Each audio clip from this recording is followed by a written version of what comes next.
Welcome to TS24 News.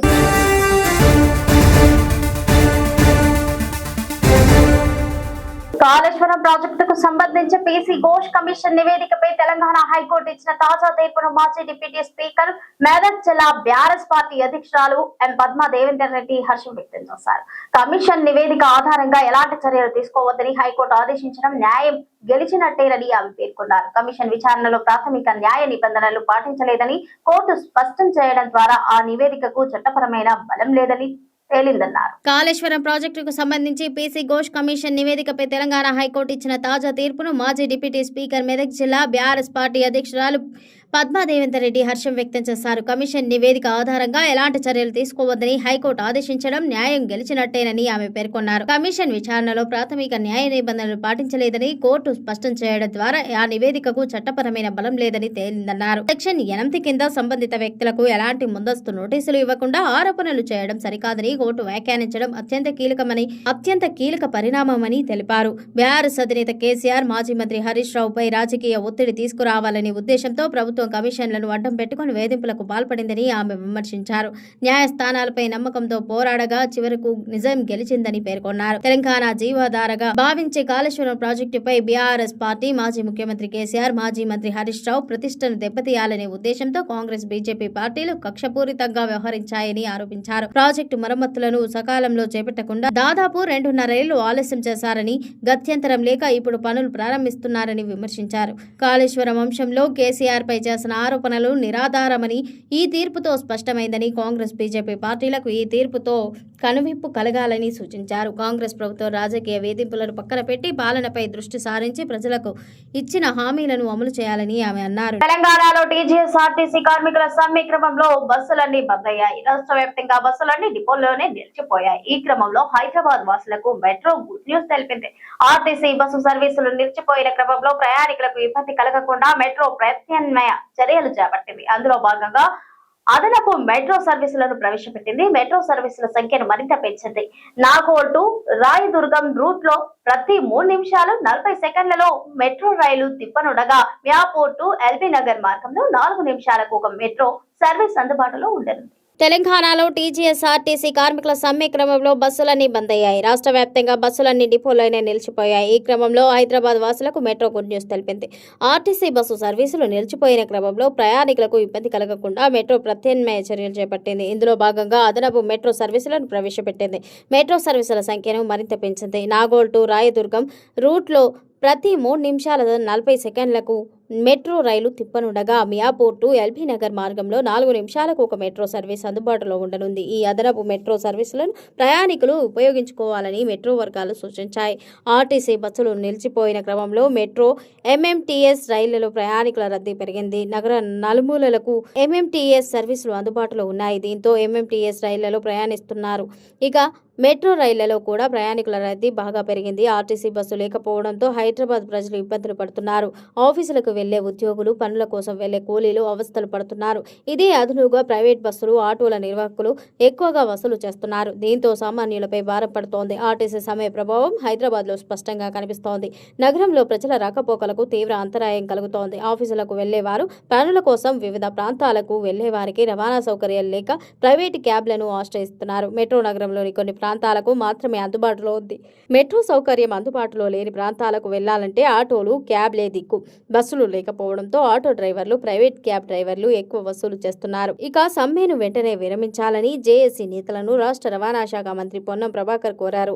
RTC కార్మికుల డిమాండ్లను నెరవేర్చేందుకు ప్రభుత్వం సిద్ధంగా ఉందని తెలిపారు. సమ్మె చేయడం వల్ల ప్రజలు ఇబ్బందులు పడే అవకాశం ఉందని సమ్మెను విరమించుకోవాలని కోరారు. ఇక టీజీఎస్ఆర్టీసీ అద్దె బస్సులను నడుపుతుండగా ఇందులో మహిళలకు మహాలక్ష్మి పథకం కింద 0 టికెట్ జారీ చేయడం లేదు. దీంతో ఉచిత ప్రయాణ సౌకర్యానికి మహిళలు దూరమవుతున్నారు.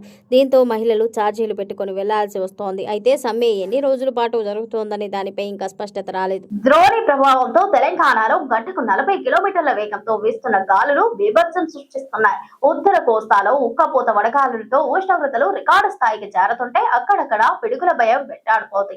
ఏపీలో ఎండలు మండిపోతున్నాయి. ద్రోణి ప్రభావం ప్రభావంతో అటు తెలంగాణ గంటకు 40 కిలోమీటర్ల వేగంతో వీస్తున్న గాలులు బీభత్సం సృష్టిస్తున్నాయి. ఉత్తర కోస్తాలో ఉక్కపోత వడగాలులతో ఉష్ణోగ్రతలు రికార్డు స్థాయిలో చేరుతుంటే అక్కడక్కడ పిడుగుల భయం వెంటాడుతోంది.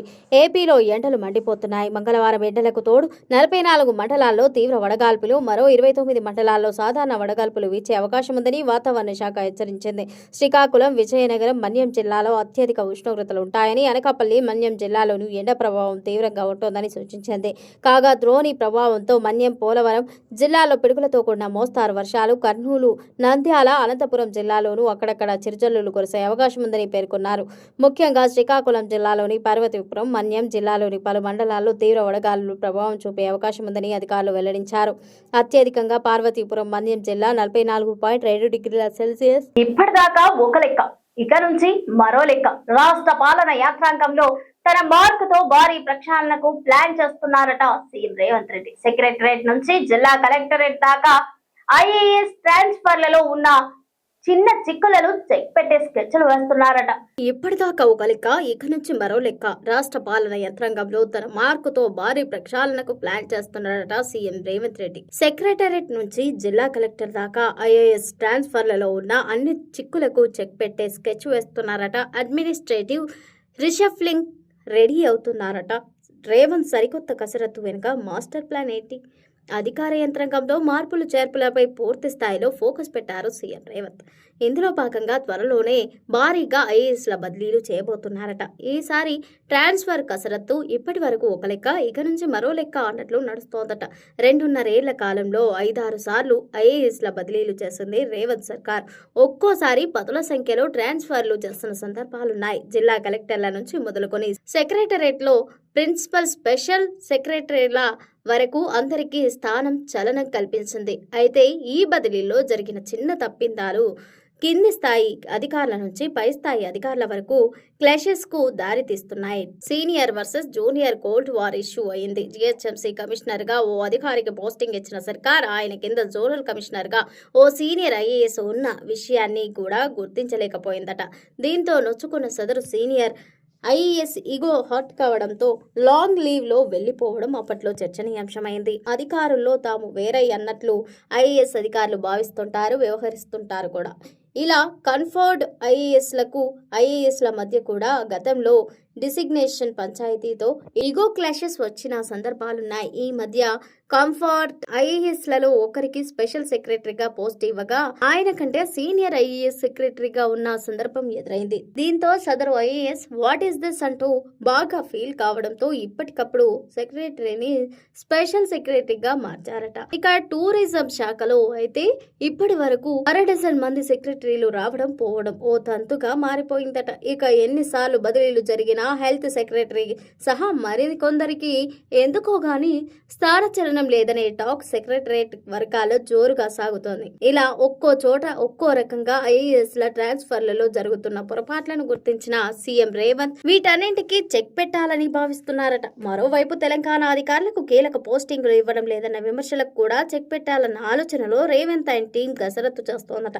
మరికొన్ని శాఖల్లో మంత్రులకు ఐఏఎస్ల మధ్య జరుగుతున్న పంచాయతీలకు చెక్ పెట్టేలా షఫ్లింగ్ చేయనున్నారని తెలుస్తోంది. త్వరలో రాష్ట్రంలో ఐఏఎస్ అధికారుల సమూల బదిలీలకు రంగం సిద్ధం చేస్తున్నారన్న టాక్ నడుస్తోంది. కేవలం బదిలీలు అంటే ఒకరిని తీసి మరొకరిని పెట్టడం కాదు, పూర్తిగా ప్రక్షాళన చేయడమే లక్ష్యంగా కసరత్తు జరుగుతోందని అంటున్నారు. ముఖ్యంగా సీనియర్ జూనియర్ల కోల్డ్ వార్, కన్ఫర్ట్ ఐఏఎస్ల మధ్య ఈగో క్లాషెస్ కు ఫుల్ స్టాప్ పెట్టేలా ఎక్సర్సైజ్ చేస్తోందట సర్కార్. కీలకమైన పోస్టుల కోసం జరుగుతున్న పోటీకి బ్రేక్స్ వేసి ఎవరికి ఏ బాధ్యత ఇవ్వాలి, ఎవరి సీనియారిటీకి ఎక్కడ పోస్టింగ్ ఇవ్వాలనేది ఒక పద్ధతి ప్రకారం జరగాలని Revanth Reddy clear cut direction ఇచ్చారట. దీనిలో భాగంగా రేవంత్ మార్క్ అడ్మినిస్ట్రేటివ్ రిషఫ్లింగ్ తో న్యూ టీం రెడీ అవుతోందని టాక్. ఈసారి జరిగే ఐఏఎస్ల బదిలీలో అధికారులు ల్యాబింగ్ కి చెక్ పెట్టి ఎఫిషియన్స్ కి పెద్దపీట వేయనున్నారట. ఇప్పటి వరకు పనితీరు బాగా కనపరిచిన అధికారులకు ప్రమోషన్లు ఇవ్వాలన్నది సీఎం ఆలోచన అంటున్నారు. మొత్తానికి సీఎం రేవంత్ తన మార్కులతో పర్ఫెక్ట్ టీంకు సెట్ చేసుకునే పనిలో బిజీగా ఉన్నారట. తన స్పీడ్ కు అనుగుణంగా క్షేత్రస్థాయిలో పనిచేసే అధికారులను ఎంపిక చేయనున్నారట. రేవంత్ మార్క్ ఐఏఎస్ టీం ఎలా ఉండనుందనేది ఇంట్రెస్టింగ్ గా మారింది. తెలంగాణలోని రేవంత్ రెడ్డి సర్కార్ కీలక నిర్ణయం తీసుకుంది. ప్రభుత్వ ఉద్యోగాల కోసం ఎదురు చూస్తున్న నిరుద్యోగులకు శుభవార్త చెప్పండి. వారి కోసం ఇకపై నెలకో నోటిఫికేషన్ ఇచ్చేలా తెలంగాణ పబ్లిక్ సర్వీస్ కమిషన్ పక్కా ప్రణాళిక చేస్తోంది. నోటిఫికేషన్ల జారీలో జాప్యం జరగకుండా అభ్యర్థులు ప్రిపరేషన్ కు ఇబ్బంది పడకుండా ఉండేలా టీజీపీఎస్సీ కసరత్తు చేస్తోంది. తెలంగాణలోని రేవంత్ రెడ్డి సర్కార్ కీలక నిర్ణయం తీసుకుంది. ప్రభుత్వ ఉద్యోగాల కోసం ఎదురు చూస్తున్న నిరుద్యోగులకు శుభవార్త చెప్పింది. వారి కోసం ఇకపై నెలకు నోటిఫికేషన్ ఇచ్చేలా తెలంగాణ పబ్లిక్ సర్వీస్ కమిషన్ పక్కా ప్రణాళిక చేస్తోంది. నోటిఫికేషన్ల జారీ జాప్యం జరగకుండా అభ్యర్థులు ప్రిపరేషన్ కు ఇబ్బంది పడకుండా ఉండేలా టీజీపీఎస్సీ కసరత్తు చేస్తోంది. కాంగ్రెస్ ప్రభుత్వం అధికారంలోకి వచ్చిన తర్వాత టీజీపీఎస్సీ ద్వారా ఇప్పటికే వివిధ కారణాలతో పెండింగ్లో ఉన్న ఫలితాలను రిలీజ్ చేసి సుమారు 26,000 పోస్టులను భర్తీ చేశారు. గ్రూప్స్ పోస్టులను పెంచే ఉద్యోగులకు లబ్ధి చేకూర్చుతుంది. మొత్తంగా అన్ని బోర్డుల కింద 70,000కు పైగా ఉద్యోగాలను ప్రభుత్వం భర్తీ చేసింది. ప్రస్తుతం నెలవారీ నోటిఫికేషన్ల విధానంతో మిగిలిన ఖాళీలను కూడా త్వరితగతిన భర్తీ చేయాలని ప్రభుత్వం భావిస్తోంది. ఇప్పటికే ఆర్థిక శాఖ నుంచి క్లియరెన్స్ వచ్చిన సుమారు 2,500 పోస్టులకు సంబంధించి నోటిఫికేషన్లు, పరీక్షల షెడ్యూల్ రూపొందించే పనిలో టీజీపీఎస్సీ అధికారులు నిమగ్నమయ్యారు. తెలంగాణ పొల్యూషన్ కంట్రోల్ బోర్డులో ఖాళీగా ఉన్న అసిస్టెంట్ సైంటిస్ట్ పోస్టుల భర్తీకి ఇటీవల నోటిఫికేషన్ రిలీజ్ చేయగా ఈ నెల 27 నుంచి అప్లికేషన్ల ప్రక్రియ మొదలు కానుంది. అయితే త్వరలోనే అదే పీసీబీ విభాగంలో మరో 6-7 రకాల పోస్టులకు నోటిఫికేషన్ ఇచ్చేందుకు టీజీపీఎస్సీ చర్యలు ప్రారంభించింది.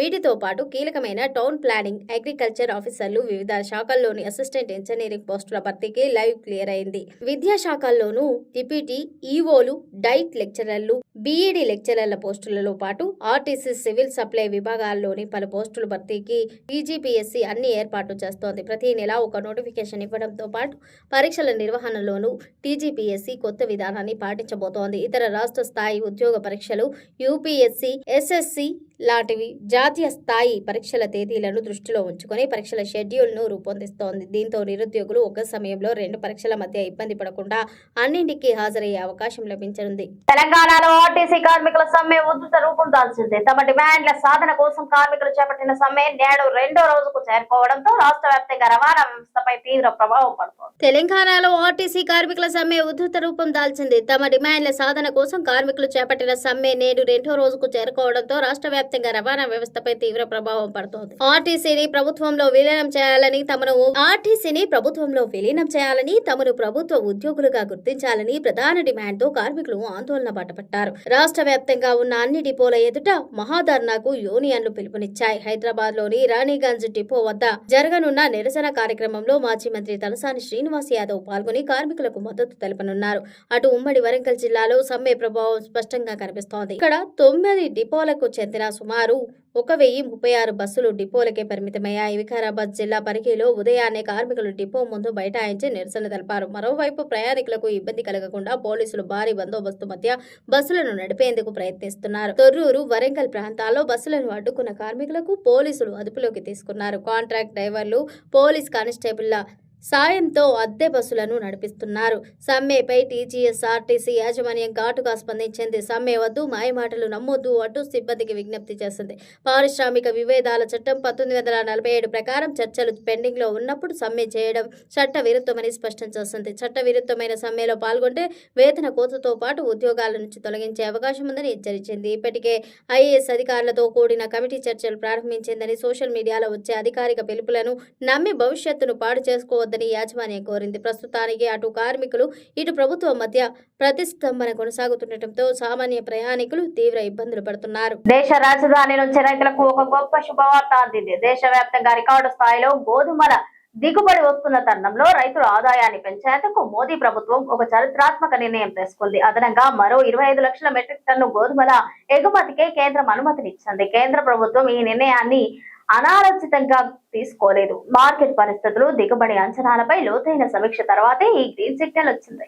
దేశ రాజధాని నుంచి రైతులకు ఒక గొప్ప శుభవార్త అందింది. దేశవ్యాప్తంగా రికార్డు స్థాయిలో గోధుమల దిగుబడి వస్తున్న తరుణంలో రైతుల ఆదాయాన్ని పెంచేందుకు మోదీ ప్రభుత్వం ఒక చారిత్రాత్మక నిర్ణయం తీసుకుంది. అదనంగా మరో 25 లక్షల మెట్రిక్ టన్నుల గోధుమల ఎగుమతికి కేంద్రం అనుమతిని ఇచ్చింది. కేంద్ర ప్రభుత్వం ఈ నిర్ణయాన్ని అనాలోచితంగా తీసుకోలేదు. మార్కెట్ పరిస్థితులు, దిగుబడి అంచనాలపై లోతైన సమీక్ష తర్వాతే ఈ గ్రీన్ సిగ్నల్ ఇచ్చింది. పెరిగిన సాగు విస్తీర్ణం గత ఏడాది 328.04 లక్షల హెక్టార్లలో గోధుమలు సాగు చేయగా రబీ 2026 సీజన్లో అది 334.17 లక్షల హెక్టార్లకు పెరిగింది. 2025-26 సంవత్సరానికి గాను ఏకంగా 1202 లక్షల మెట్రిక్ టన్నుల గోధుమ ఉత్పత్తి జరుగుతోందని అంచనా. ప్రభుత్వ గోదాముల్లో అవసరానికి మించి నిల్వలు ఉండటంతో ఎగుమతులకు మార్గం సుగమమైంది. కేంద్ర ప్రభుత్వం విడతల వారీగా అనుమతులు ఇస్తూ వస్తోంది.